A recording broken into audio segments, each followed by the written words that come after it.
Let me piece yourself back together now. What's your vision?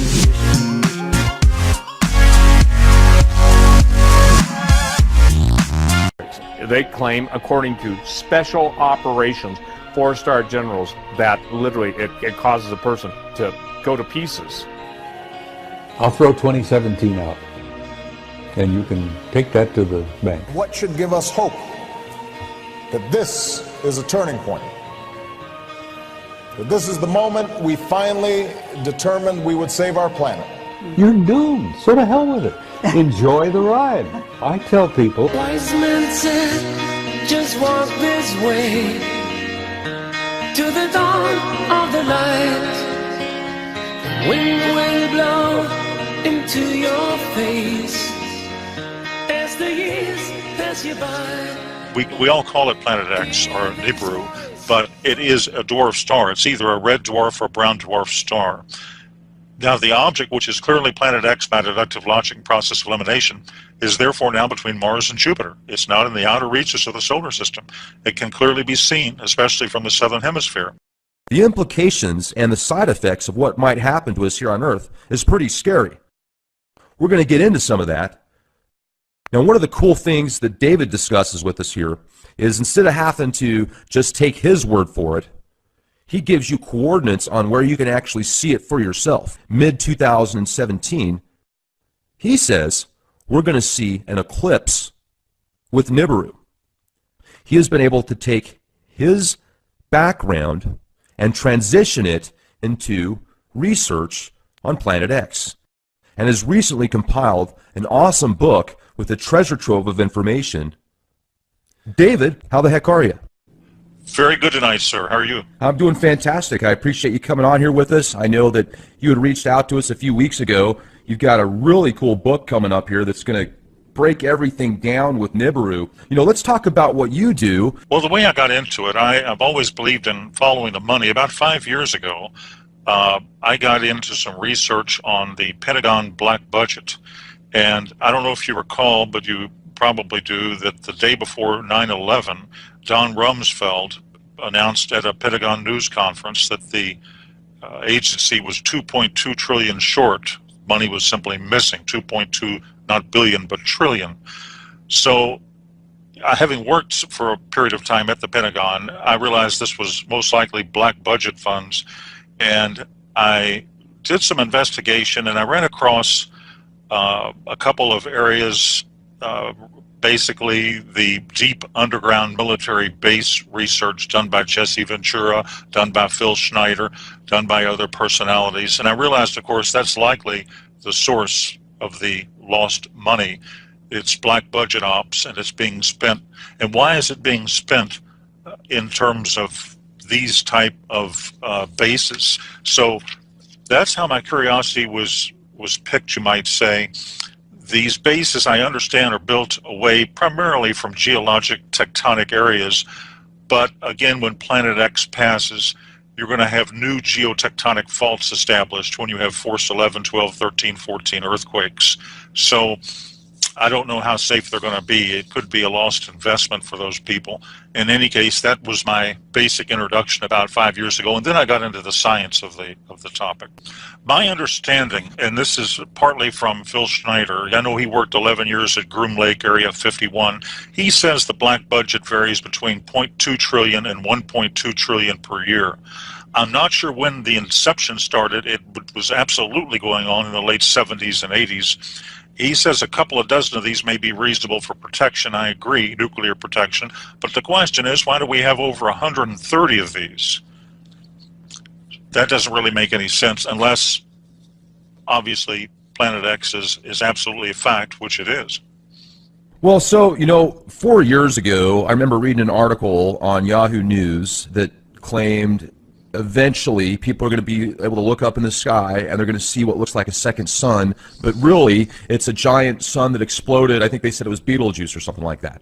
So in my mind, when I read stuff like that in the news, I think it's, you know, the forces behind the scenes or whoever's kind of orchestrating the media prepping people, you know, subconsciously getting them ready for this type of event. First it's just an explosion that looks like a sun, and then, hey, oh, it is a sun. So, I mean, do you have any physical evidence, like pictures that you can say without a shadow of a doubt, or files or white papers? Yes, I do. In fact, there's some very good videos on the internet itself that are good photographic analysis. There's one called Multiple Suns Rise Over Halifax, Nova Scotia. Those are the keywords that a person would enter on YouTube to read it or view it. And you can see the sun. And then at the 3 o'clock position, you have Planet X. To the right of Planet X, you have a separate lens flare. Now, that doesn't reflect the lens flare, of course, in the water below. But Planet X is generating its own light, and you can see its reflection, therefore, in the water below. Next, I think a fog bank moves in, and it obscures the sun, but Planet X is still visible. A lens flare cannot do this. Now, that's one good example of something they could simply look up themselves on YouTube. There's also some good Davis Station South Pole videos out there. And there's, in my book, which is Planet X, The Arrival in 2017 by David Mead on Amazon, I've done a video. It's on page 15 or 16 or so of the book, and I have a section called Photographic Analysis of Planet X, and I study one video which another analyst did an extensive study on. And let me just sort of explain what happened. A fellow named Glenn Vaughn on April 11th, 2015, was flying down the Pacific side of Central America. He's a professor, an ex-professor at California University. He took a 20 megapixel raw file with a Sony digital camera, and he confirmed the report by sending it in to a particular analyst for review. He took it through an aircraft window. Now, an analysis of the metadata indicated it was taken at 240 dpi, very high resolution, and the metadata further showed the date, the time, the GPS coordinates. I think it was a Sony DSC HX50V camera. In any case, using Starry Night Professional version, the video, which is referenced in my book and which is on YouTube, did a field of view analysis, and he determined Mercury is above, in other words, superior conjunction with the sun, and the object in the field of view, therefore, is not Mercury. Mercury does not have wings, as does this object, and Mercury does not have the brightness or contrast of the unknown object. Now, the analyst also performed a gamma test on a paint program. Gamma testing shows if an object is hot or cold. Hot objects generate, of course, their own light like our sun. A lens flare would be a cold object. They read direct light, they don't generate it. So he started with a gamma of 1, reducing it by steps. At point 10, the gamma illustrates stark differences. At point 01, he shows the hottest, brightest objects on the video. He then reduced brightness to a value, I think, of -3 in contrast to +2. The hot objects fade in together, proving they're genuine. Then he ran a luminance test to determine the intensity of the object, and he determined it was behind the sun, not a reflection. There are actually wings on the object, which is clearly behind the sun. Now, he stated this is deeply disturbing. The reason is that gas tails of comets follow solar winds, and they're not visible until the comet's orbit is inside of Jupiter, at which point, normally the luminosity at that point of the sun makes the tails of the comet or the planet visible. Of course, Planet X, we all call it Planet X or Nibiru, but it is a dwarf star. It's either a red dwarf or a brown dwarf star. Now, the object, which is clearly Planet X by deductive logic and process elimination, is therefore now between Mars and Jupiter. It's not in the outer reaches of the solar system. It can clearly be seen, especially from the southern hemisphere. Now, as of April 2015, therefore, the date of that video and the analysis, Nibiru is close enough to the sun so that the sun's light is reflected to the tail, making it appearing like wings. And there's one other quick comment I'd make, because actually that video had 2 parts. The second part was a lady who lives near where I do, Sanibel Island, Florida, Melissa Huffman. Now, you can look at this video itself on YouTube. I think it has more or less gone viral, and nearly 1 million people have looked at it. And this is a 2015 video. The object is very interesting. She pans the sky and shows the object, and then the moon. Now, it's clearly a planet visible just north of the sun. Using stellarium and knowing the moon phases, comparing it to her video on the moon, you can go to the derived date, take away the atmosphere and the ocean, and you can determine the relationship of the stars to the horizon. So to determine the date, you basically just use moon charts, and the moon is well below the horizon in all dates after September 26, 2015. Therefore, the video was taken earlier. Now, September 2015 moon phases give us a comparable to the moon in the video. And if you look at the moon phases diagram to the actual picture of the moon, it has to have been photographed on September 23rd, 2015, based on moon phasing. Now, on that date, Mercury in Stellarium is very dim, somewhat above the horizon. Also, I believe it's in a different location than the unknown object. All other planets are below the horizon. The video, therefore, conclusively and plainly shows an unidentified planet, or dwarf star, planet X, of some significant magnitude quite clearly. So I can reach no other conclusion, and the analyst did himself, than this is a rare photo from this hemisphere of planet X approaching us. Wow. You know, and there's also speculation now, and I hadn't heard this until about a year ago, that not only is Planet X going to come our way, this dwarf star, but also a bunch of planets with it, like it's bringing in its own solar system. Is there evidence or truth to that? Right. There's a number of videos there. I've seen some real good ones from the South Pole Telescope, and they indicate that there are a variety of moons around this. It's basically, as you say, it's its own solar system. A lot of people don't realize this, but binary, what we've got in our solar system here is obviously a binary twin. 76%, this is a fact, of all stars are binary twins. In fact, 16% are trinary twins. There are three suns, but ours has a binary companion, and it comes under the name of Planet X, Nibiru, and so forth, Nemesis. There are various names to it. But ours has a binary twin, and it's very common. It's extremely common, and it's basically what is approaching us. And apparently, from all descriptions, indications, reports, insider reports, photographs, and other sources of human and signal intelligence, it contains 5 to 7 moons around it. So it's a solar system approaching our solar system, which makes it extremely dangerous. The red dragon of Revelation 12 may well be, and I believe rather obviously is, Planet X, as it's referred to in an earlier chapter of Revelation, I think Revelation chapter 8, in a similar manner. A colleague of mine at the university, one university in the western U.S., brought up a very interesting point, perhaps a cover-up to my intention. Here it is. Basically, he said, the areas of the dragon anomaly have been covered or patched up by Google Sky in the past. But one of the ways to actually see what is behind this patched out area is to use a program called Skyview by NASA. Skyview, what that is, it's a virtual observatory on the net. It generates images of any part of the sky from wavelengths of all regimes, radio to gamma. You just filter it. Now, when you view these images in various filters, you can see the actual color of this anomaly in Virgo is red, and it does look very menacing, as it appears to have a face like a dragon with 2 profound eyes. It's very intriguing and quite strange. Now, just for your listeners, I'll provide very briefly the right ascension and declination if they want to go to Skyview. And here it is. Just cut and paste this coordinate.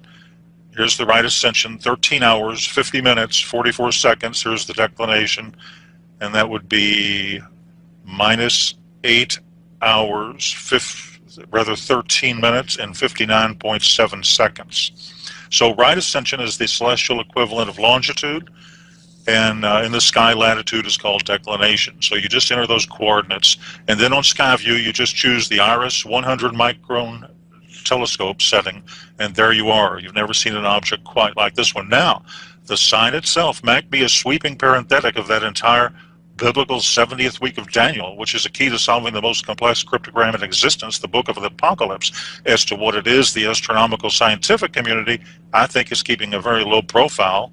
And the question is, why did they ever cover it up to begin with? Well, and not only that, if we could get into some of the more scientific stuff as well.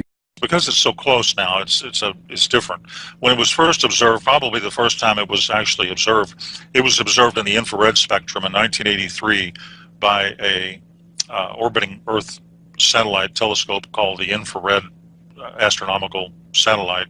And this is when all those articles appeared in the Washington Post and the New York Times and so forth.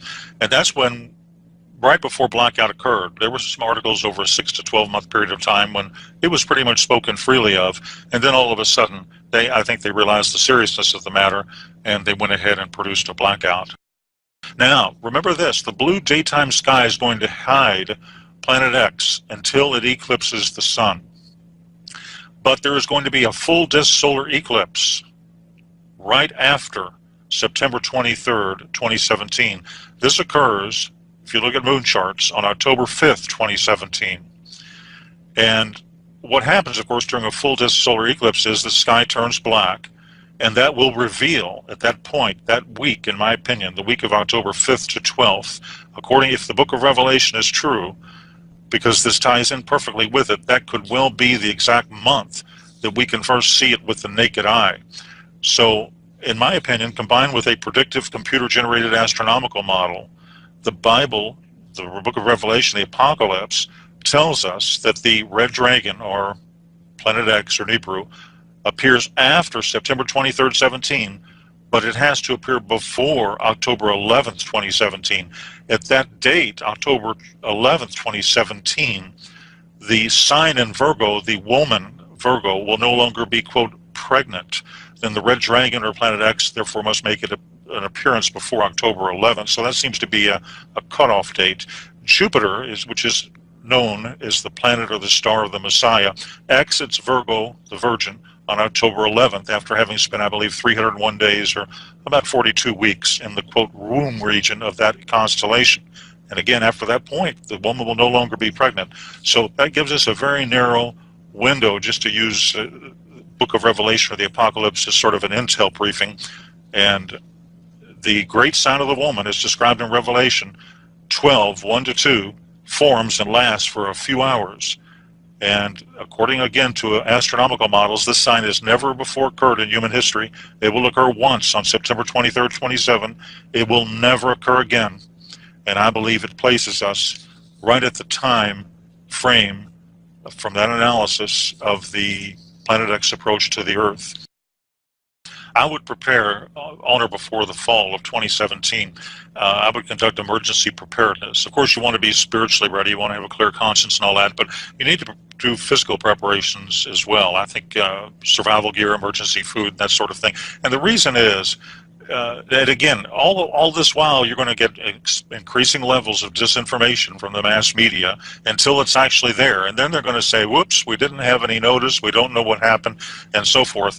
And they're going to run and hide in what they've already established. But, you know, the public is there, and the public has to fend for itself. This global warming, as you've heard, I'm sure, is a cover story. The Earth is heating up from the core outward because of the approach of Planet X. During the 20th century, I think there were 35 volcanic eruptions in a typical year. Now there are more than 35 of these every single day. So basically, when X approaches, that week you see it in the sky, let's say it's October of 2017, you know, for purposes of discussion, at that point, it's not going to actually collide, I don't believe, with the Earth. The Earth is only 8,000 miles in diameter. It may pass 5, 10, 15 million miles away, but it has a very high magnetic attraction. It's going to have a gravitronic effect. It's going to cause the shifting of the Earth's crust. It's going to cause major volcanic activity. It's going to cause tidal waves. And when a pole shift happens, the ocean literally comes up out of its basin. So you're going to have major weather changes, seismic activity, and volcanic eruptions. Probably at that point, Yellowstone, the Yellowstone super caldera, will likely erupt. That could affect up to a third of the United States, cover it with ash. Well, let me jump in here for a second. I'm glad you brought that up, because you can clearly tell a difference now with how hot the sun is. I mean, even if you look at the same temperature, you know, 75 degrees now versus 75 degrees 10 years ago, although it's the same temperature, the sun on your skin even, there's just more heat there. If you go to the book of Revelation, the Revelation indicates that the sun is going to be hotter at that time frame. Now, the EMP effect, Planet X has a massive tail. It's fantastically charged. It's magnetic. The tail has moons and rocks in it. Now, this can down aircraft and satellite when it passes. It can affect the electrical grid. Now, of course, NASA, JPL, and the other disinformation sources ignore this data. But here are the facts. The Earth has a nickel and iron core. Now, this generates its magnetic field. However, the magnetosphere has large holes in it. The magnetosphere is a static shield. Now, under routine solar conditions, it protects the Earth from coronal mass ejections. But when Planet X arrives, we're no longer under routine solar conditions. Now, you know that the magnetic poles have been shifting towards Russia at maybe 40 miles an hour a year. But when Planet X arrives, the physical poles will shift. Now, this will create some hyper-earthquakes, tsunamis, and the shifting of land masses. So if you want to look at a few different states, one thing people can do to protect themselves is simply be in the right location when it happens. Now, there's a few states to avoid. And California is highly dangerous. It's composed of rock plates. Now, when rock is compressed, it breaks. And you'll see the crumbling of rock, of course, as its mass goes upwards. Now, the West Coast will have major catastrophic changes, synergistic proportions, tidal waves, high hurricane-force winds, earthquakes on the fault lines, volcanic activity over the magma. So it's highly dangerous. And I think the long-term danger is in riding out the shifts for those who are living near the boundaries of plates. Now, cities without mountains as a backdrop can just be washed out to sea. You'll have broken gas and water lines. San Francisco, it's on the San Andreas and other fault lines. A lot of the population will be trapped. Water will overflow the city. Survival will be minimal. California is not a good bet. Now, the area around Arizona, on the other hand, the Hoover Dam probably won't survive because of earthquake activity. And you'll have rivers flooding, and areas within rivers should probably be avoided. But you look at Phoenix and some of these main cities. Arizona has withstood many a pole shift. The area around Tucson is safe. Florida is another very dangerous state. Its highest elevation is 105 meters in the Panhandle. And but as for Central and South Florida and the Keys, these parts can be devastated by a tide of water. Colorado, for example, is a safe area. The domestic division of the CIA is relocating to Colorado. That should give viewers many clues right there. And of course, one of the safest parts of the country is the Ozarks, northern Arkansas, southern Missouri, average elevation close to 1,000 feet, self-sufficient water supply, agricultural land. They'll do well. They're also isolated from large metropolitan areas, and they're well enough inland to avoid flooding through, tidal waves. So it's part of the preparation is probably geographic. But I would expect when it hits, when you see this object in the sky, you'll have 1 to 2 days to accumulate all of the emergency food and water you can. I would accumulate at least a 3-month supply. I would highly recommend people educate themselves, understand the whole picture, and probably take action at that point. Wise men said, just walk this way to the dawn of the light. The wind will blow into your face as the years pass you by.